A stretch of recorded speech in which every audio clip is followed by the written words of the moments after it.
Hello students, welcome to Sapiens classes. आज हम पढ़ेंगे ट्रांसलेशन। ये जो translation is the process of protein synthesis. हम पहले पढ़ चुके हैं डीएनए से डीएनए कैसे बनता है, जिसको रेप्लिकेशन बोलते हैं। डीएनए से आरएनए बनने को ट्रांसक्रिप्शन बोलते हैं। एंड अब आरएनए से प्रोटीन बनेगा। So production of proteins over the mRNA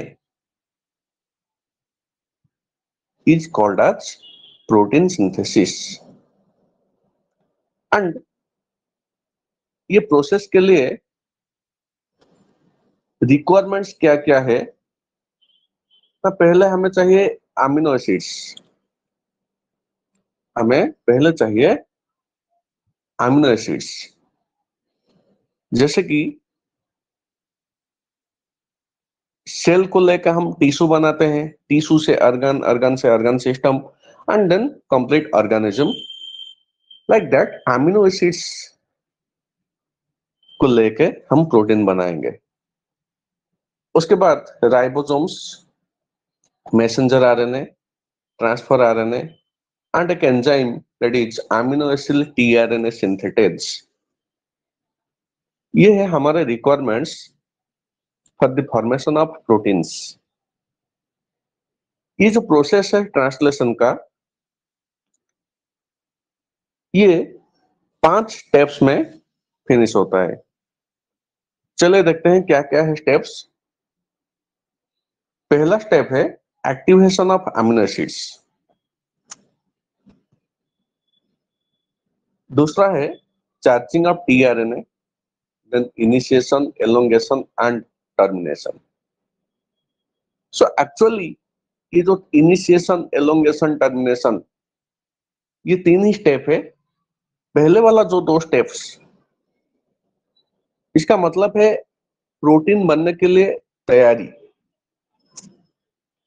amino acid से प्रोटीन बनेगा, लेकिन वो अमीनो एसिड्स एक्टिवेट होना चाहिए पहले। इनिशिएशन से पहले अमीनो एसिड्स एक्टिवेट होना चाहिए। एंड उसके बाद ये अमीनो एसिड को लेके कौन आएगा? Transfer RNA. So attachment of amino acid to transfer RNA, ये स्टेप को बोलते हैं चार्जिंग ऑफ tRNA। तो चलिए देखते हैं next step, activation of amino acids. हमारे पास प्रोटीन बनाने के लिए 20 तरह के अमीनो एसिड्स होते हैं। एंड ये अमीनो एसिड्स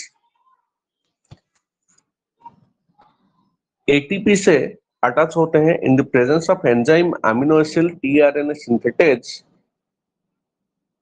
जो कि एक कॉम्प्लेक्स बनाता है। उस कॉम्प्लेक्स का नाम है amino acid AMP enzyme complex. ये जो amino acid AMP enzyme complex, this is your activated amino acid. And AMP, ATP से एएमपी, एडेनोसिन मोनोफॉस्फेट आ गया, और जो 2 फॉस्फेट यहाँ पे पायरोफॉस्फेट होकर निकल गया। एंड हर एक अमीनो एसिड के लिए एक amino acid tRNA synthetase enzyme होता है। मतलब एक amino acid tRNA synthetase enzyme सभी 20 अमीनो एसिड के लिए काम नहीं करता है। हर एक अमीनो एसिड के लिए एक amino acid tRNA synthetase enzyme होता है।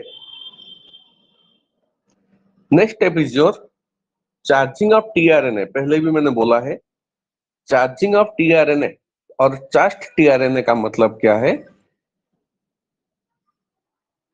The attachment of amino acid to tRNA। सबको मालूम होगा tRNA का स्ट्रक्चर। अगर नहीं भी मालूम है तो यहाँ पे दिखा लेता हूं।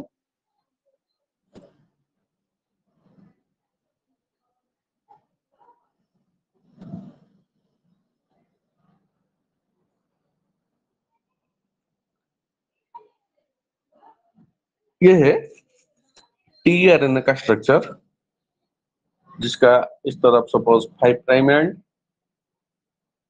इस तरफ 3 प्राइम एंड। ये जो 3 प्राइम एंड होता है, ये है तुम्हारा अमीनो एसिड एक्सेप्टर साइट। यहाँ पे इस टीआरएनए में यहाँ पे अमीनो एसिड्स अटैच होता है। ओके, वही अटैचमेंट को हम बोलते हैं, अटैचमेंट के बाद टीआरएनए चार्ज हो गया, that is charging of tRNA. तो क्या मतलब है चार्जिंग ऑफ टीआरएनए का, बोलो अभी। Specific activated amino acid is recognized by its specific tRNA. हर एक अमीनो एसिड के लिए एक उसका टीआरएनए होता है, जो कि उसको लेके आएगा कहां पर, मैसेंजर आरएनए एंड राइबोसोम की ओर। Now amino acid attaches to amino acid attachment site of its specific tRNA and AMP and enzyme are separated from it।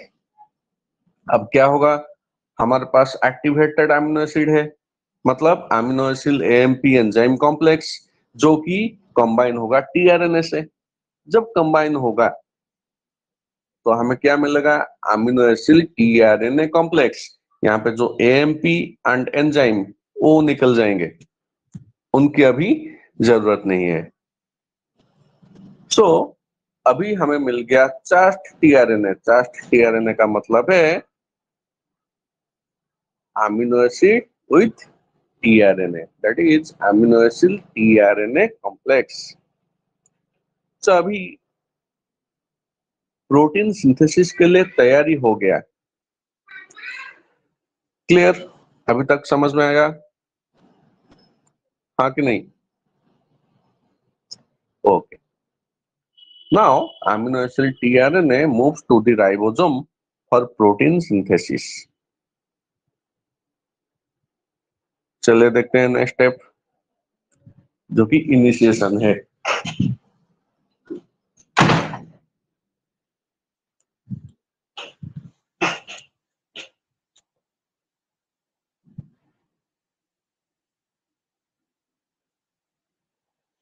Initiation,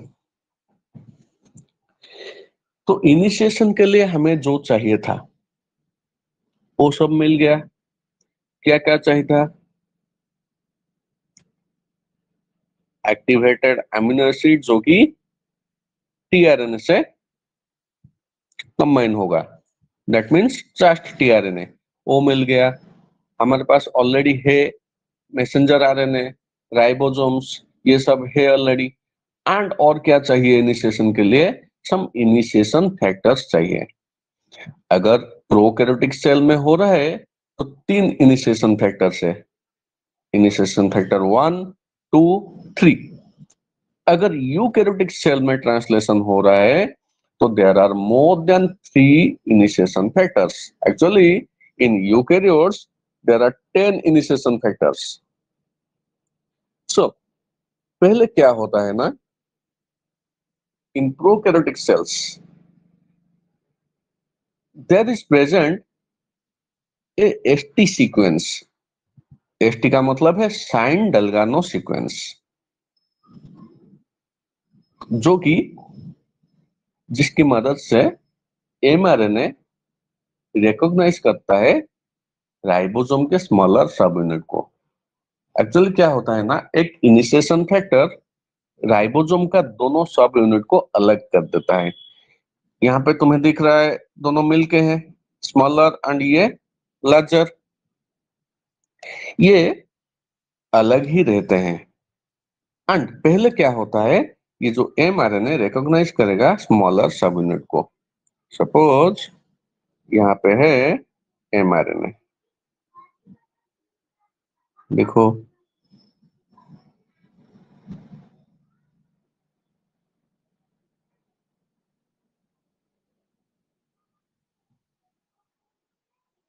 okay. Suppose यहाँ है इनिशिएशन कोडन, सबको मालूम होगा इनिशिएशन कोडन क्या होता है, किसको बोलते हैं इनिशिएशन कोडन, ए यू जी। होता है इनिशिएशन कोडन। इनिशिएशन कोडन से पहले 4 से 12 तक एक 8 नाइट्रोजन बेसेस प्रेजेंट रहता है, जिसको साइन डलगानो सीक्वेंस बोलते हैं। ये है इनिशिएशन कोडन। यहाँ से 12 तक गिनते हैं, 1 2 3 4 5 6 7 8 9 10 11 12 यहाँ, एंड ये है 4। सो यहाँ से यहाँ तक ये जो रहता है, इस बीच में जो 8 सीक्वेंस रहता है नाइट्रोजन बेसेस का, ये वाला सीक्वेंस होता है साइन डलगानो सीक्वेंस। राइबोसोम में इसका एक कॉम्प्लीमेंटरी बेस रहता है, that is anti Shine Dalgarno sequence बोलते हैं। यहाँ पे जो सीक्वेंस रहा होगा एमआरएनए में, राइबोसोम में उसका कॉम्प्लीमेंटरी सीक्वेंस रहेगा। तो उसकी मदद से पहले क्या होता है, ये smaller subunit of ribosome is attached to mRNA. समझ में आ रहा है? इसका मतलब क्या है? सपोज प्रोकैरियोटिक सेल है, उसका स्मॉलर सब यूनिट जो है 30s, ये 30s सब यूनिट प्लस एमआरएनए हो गया।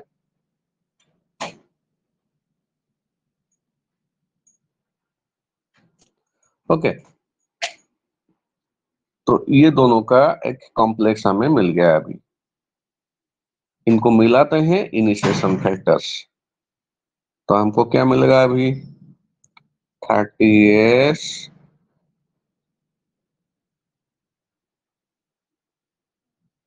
MRNA complex. क्लियर? तो ये रिएक्शन के लिए हमें इनिशिएशन फैक्टर 3 चाहिए एंड मैग्नीशियम आयंस चाहिए। क्लियर? उसके बाद क्या होता है, ये जो लार्जर सब यूनिट है राइबोसोम का, दिस लार्जर सब unit of ribosome joins this complex. पहले ये अटैच हुआ होगा, उसके बाद लार्जर सब यूनिट अटैच होगा। सो अभी हमें मिल गया एक complete 70s ribosome. Is that clear? Okay,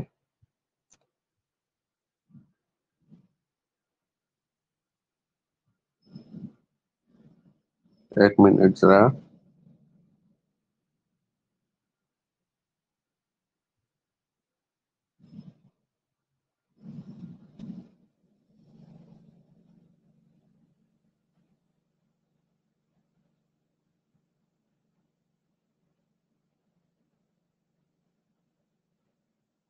okay,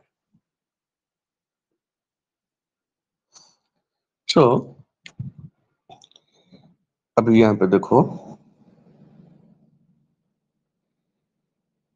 protein synthesis start कहाँ पे होगा? जहां पे AUG कोडन है। ये जो AUG codon, this codes for amino acid methionine.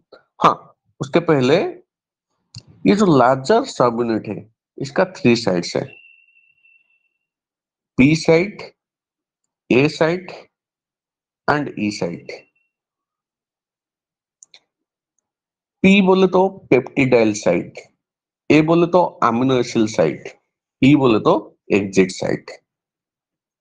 मतलब ये जो पेप्टिडाइल साइट है वो इनिशिएशन कोडन के पास रहता है। मतलब पहले जो अमीनो एसिड आएगा वो पी साइट में आके ज्वाइन होगा। पहला अमीनो एसिड कौन है? AUG इनिशिएशन कोडन है, तो उसका अमीनो एसिड है methionine, that codes for amino acid methionine. So पहले मिथ्योनाइन जो आएगा वो पी साइट में अटैच होगा। ये हो गया तुम्हारा इनिशिएशन। देन जब दूसरा अमीनो एसिड आएगा, दूसरा तीसरा चौथा जो आएगा, वो अमीनो एसिड तुम्हारा ए साइट में अटैच होगा। यहाँ पे देखो, अभी पी साइट में अटैच नहीं हुआ। इससे शुरू होता है तुम्हारा प्रोटीन सिंथेसिस।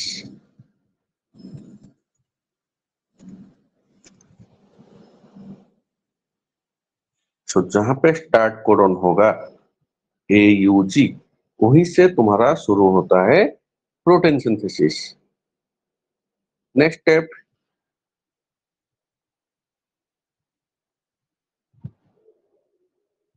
एलोंगेशन। एलोंगेशन कैसे होता है? देखो, एलोंगेशन का मतलब है तुम्हारा amino acids will be combined. देखो, यहाँ पे पी साइट में जो अमीनो एसिड था, ये वाला, अभी यहां से क्या हुआ ना, ये अमीनो एसिड, ये सेकंड अमीनो एसिड के बीच में एक पेप्टाइड बॉन्ड हो गया। एंड ये जो अमीनो एसिड यहाँ पे था, जो tRNA से लगा हुआ था, वो उससे बिछड़ गया।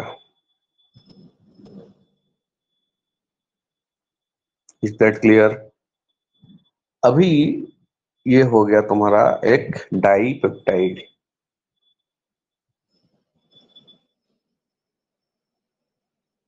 क्लियर? एंड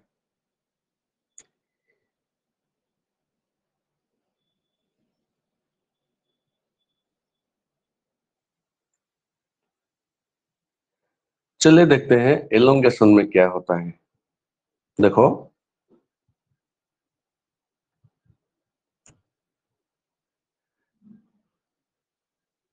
देखो, new tRNA with new amino acid is attached at A site of ribosome। यहाँ पे ये A साइट में एक नया अमीनो एसिड को tRNA और एक नया tRNA लेके आया है। उसके बाद क्या होता है ना, ये पहला वाला अमीनो एसिड दूसरा अमीनो एसिड के बीच में एक पेप्टाइड बॉन्ड फॉर्मेशन होता है। ये जो पहला वाला अमीनो एसिड है, हमको मालूम है कि अमीनो एसिड में एक कार्बोक्सिल ग्रुप रहता है, बॉन्ड COOH, और एक अमीनो ग्रुप रहता है। तो पहले वाला अमीनो एसिड का कार्बोक्सिल ग्रुप दूसरे वाला अमीनो एसिड का अमीनो ग्रुप के बीच में ये पेप्टाइड बॉन्ड फॉर्मेशन होता है, ये याद रखना है। सो अब हमको मिल गया ये एक डाइपेप्टाइड। एंड इधर